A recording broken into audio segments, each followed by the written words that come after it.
Swiggity swag, what's in the bag? Jay here, bringing you guys some more of My Hero Academia here on the channel. And today, I am finally sitting down to talk about Ultra Impact and The Strongest Hero. And basically just going to talk about both games because a lot of people ask me, hey Jay, which game is better? Which game do you like more? Which game do you enjoy more? Which game should I play? How do I download these games, etc., whatever, blah, blah, blah, blah, blah.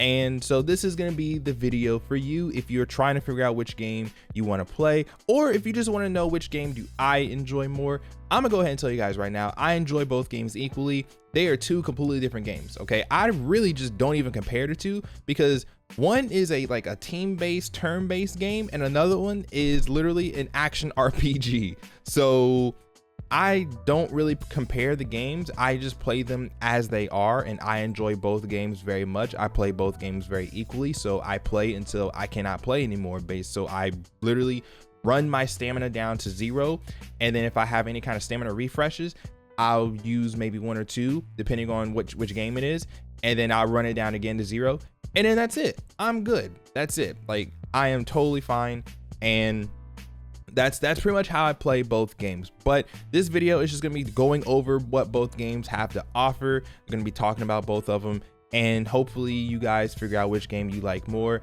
or which game do you want to play more, which game you want to download. And let me know in the comments below which game do you enjoy more if you do play both games. So I've seen a lot of people on both sides are like, no, Ultra Impact is better, or no, The Strongest Hero is better because of this reason, or Ultra Impact is better because of this and this. And it's just like, I mean, I get it, but it's whatever. So let's go ahead and just jump in and talk about both games. So let's talk about Ultra Impact first, because I feel like Ultra Impact is the one that most people were anticipating, mainly because it is the true successor to Smash Tap / Smash Rising. So it is a Bandai Namco game.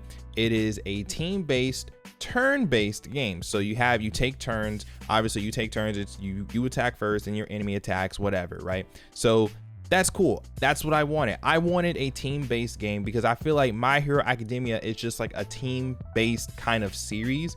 And so having a team and having team synergy is something that I was looking forward to in the next My Hero mobile game, and that's what Ultra Impact offers, and I really enjoy that because in Smash Tap didn't have that. Okay, Smash Tap did not have that at all, right?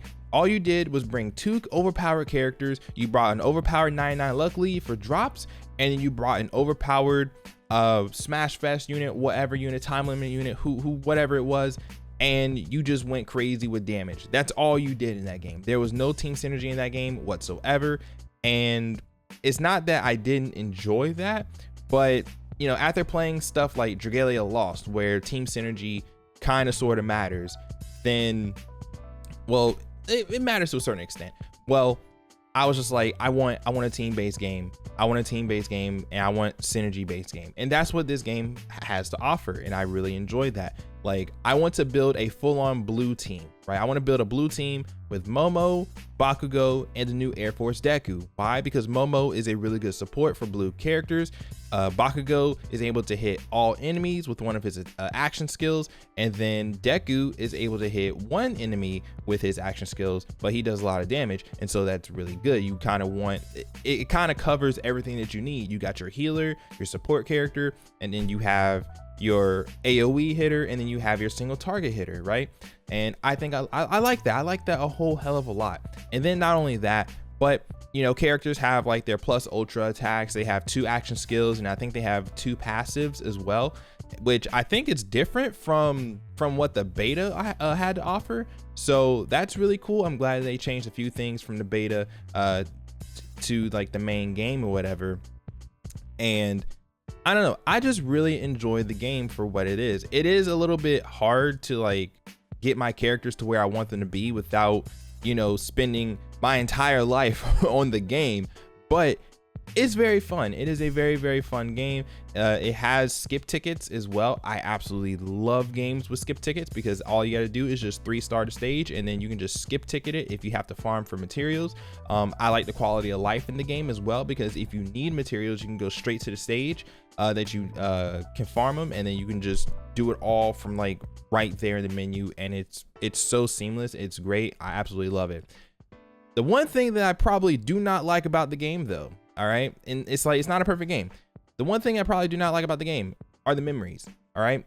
Like, memories themselves are fine because it's literally just worm prints and Dragalia, right? So you get a memory. If you get dupes of that memory, then you can you get dupes of it, you can feed the memories into each other, and you can raise the level cap, all that stuff, right? It's literally just like worm prints and Dragalia.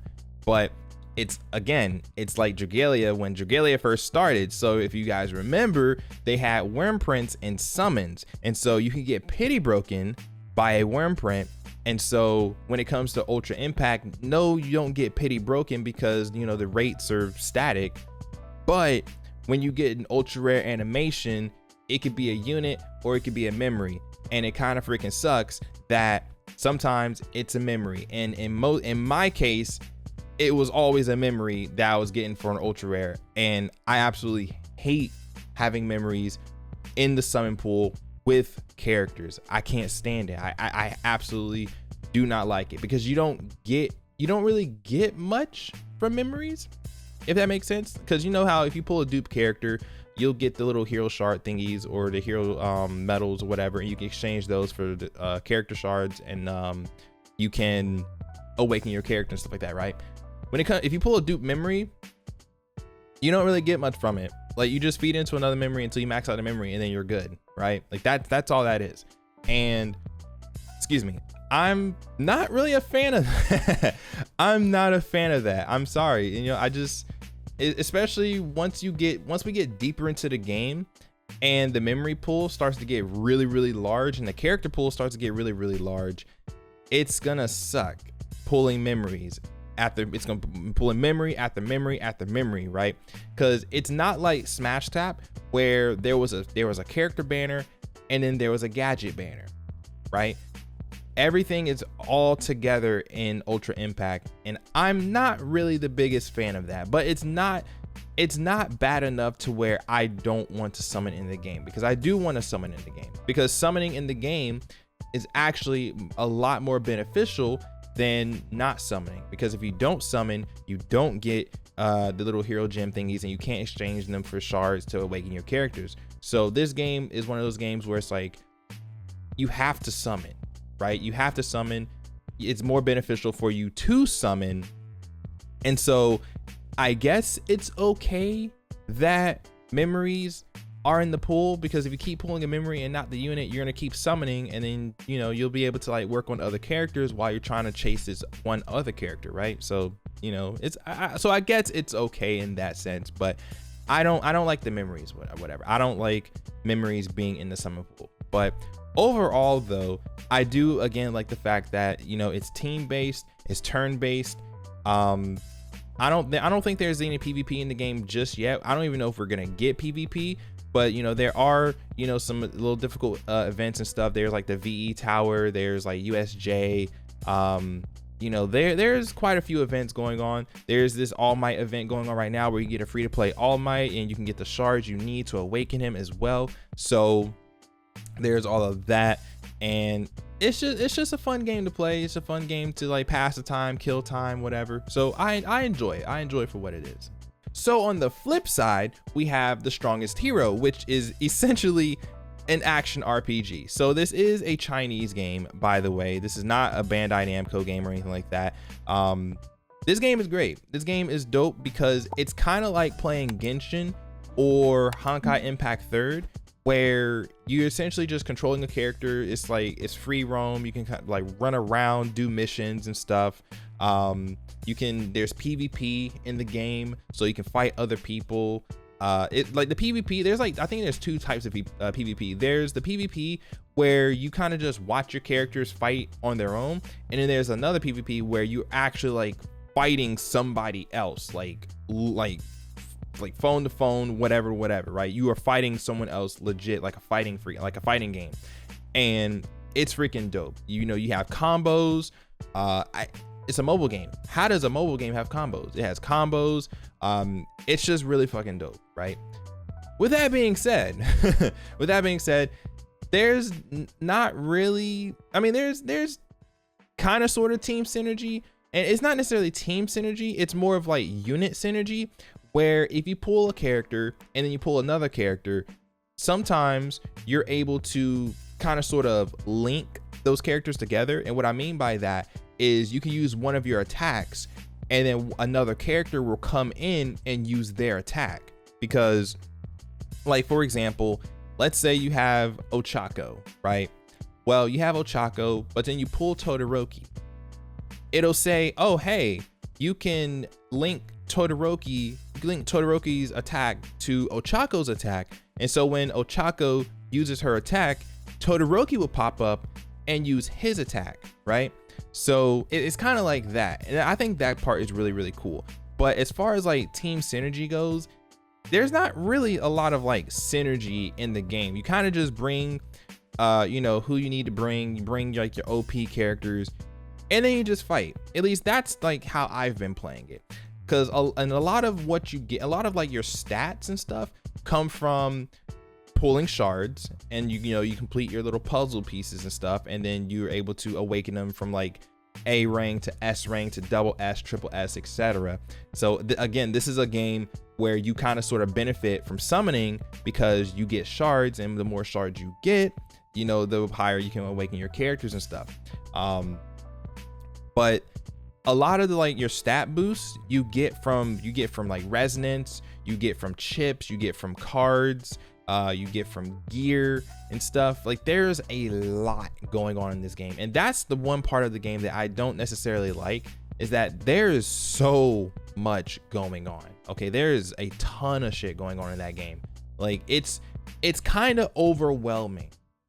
Like, it's very, very overwhelming, because Ultra Impact is not as overwhelming as you'd like to think it is. It's not, right? It's a very simple game, but this game is a simple game, like, when you don't factor all that stuff in. But when you start factoring in chips and, you know, enhancing chips and enhancing your cards and activating cards and stuff, there's so much more going on in the game, y'all, and it's a little overwhelming.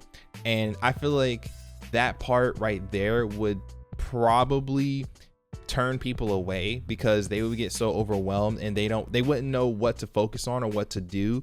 And it's hard. It really is hard. Honestly, just focus on like leveling up your characters, and and you should be fine. You should be good. Everything else will kind of just fall into place. But level up your characters first, and then after you level up your characters, then focus on like your gear, your cards, resonance, your shards, and all that, your talent. Like, there's so much going on, y'all. I was almost overwhelmed playing the game the first time. I was just like, I don't know what to do. Like, I played the Chinese version of the game, and I literally I couldn't do it, because there was so much going on, and there was a lot that I just could not read. And so it was really hard to play the game. It was just really overwhelming, and it was just too much for me. So now that we have a global version, it's a lot easier to understand, but it's still a little scary. It's still a little scary playing the game, but the gameplay itself is really, really good. You kind of can just button mash and do really cool combos, really sick combos.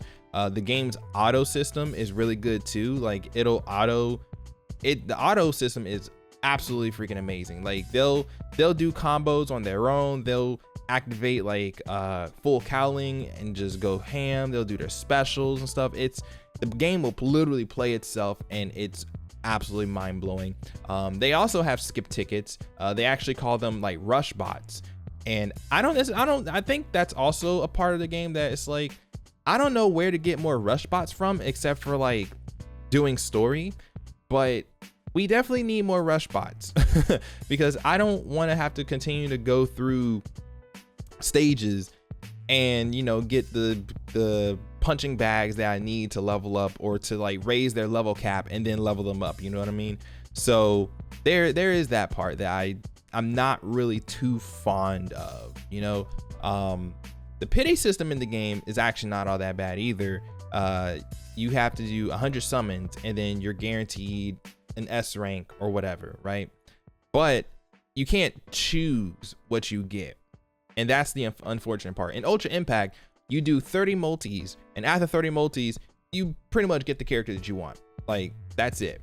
But in the Strongest Hero, at least in the global version, you do 100 summons, and then you're guaranteed an S rank. And I guess depending on what the banner is, if it's like the new All Might banner, you're guaranteed All Might because he's the only S rank character on that banner. But if you're doing like the default banner, you're guaranteed an S rank character, and it could be literally anybody like Bakugo, Tokiyami, Momo, etc., whatever. So it's always beneficial to go to pity on like a super limited banner like the All Might banner, because the only S rank you're gonna get is All Might, so you're good, right? I like that part. I will also say one thing that I'm not too fond of in the game is how they will throw ads at you. When I say ads, I mean like they'll throw like, oh, get this for $24.99, top up for $24.99, and get this, this, and this. Like, they will literally push you to spend money in the game, which is understandable. It is a gotcha, but like, you open the game, I'm talking, you open the game, and they will literally just say, boom, here, this is for sale, $4.99, right? With that being said though, I will say, spend the 99 cents and get that Ochako, because Ochako is really freaking dope. It's 99 cents for a free A rank character. Well, it's not free, it's 99 cents, but $1 for A rank character, right? Because when you start the game, you start with B rank Deku, Denki, and Kirishima. So having an A rank character like Ochako will be very, very beneficial to you. So definitely spend the 99 cents. Right? And then if anything happens to your account, they got to do something because you spent money on the game. Boom. Anyways, that's the rundown of both games. I enjoy both games very much. I enjoy both games very equally. Like I said, when I play the games, I play until the stamina is gone. I play until my stamina is completely drained, completely gone, and I cannot play anymore. And then I'll just play the other game, or I'll play both games at the same time because one's on my tablet, one is on my computer. I can play them at the same time, and I get my team synergy from Ultra Impact, and then I get my beat 'em up, rush down, beat down from the Strongest Hero. But let me know what you guys think of both games down in the comments below. Which game do you play more? Which game do you enjoy more? And are you hoping that we get a global version of Ultra Impact? Because I know for a fact when we get a global version of Ultra Impact, it's a wrap for me. It's over, right? Obviously, when it comes to Ultra Impact, you have to play with a VPN, and that does kind of get in the way. But overall, it's not so much of a hurdle to where I won't play the game, right? It's just a matter of I just have to open one more app to play the game. It's easy. But again, let me know everything down in the comments below. If you enjoyed this video, leave a like down below to show your support, all that good stuff. And if you're new around here, you like what you see and you want to see more, hit the subscribe button down below and ring the bell so you don't miss another upload here on the channel. With that, I am out. Thank you guys for watching, and I'll see you guys later. Peace.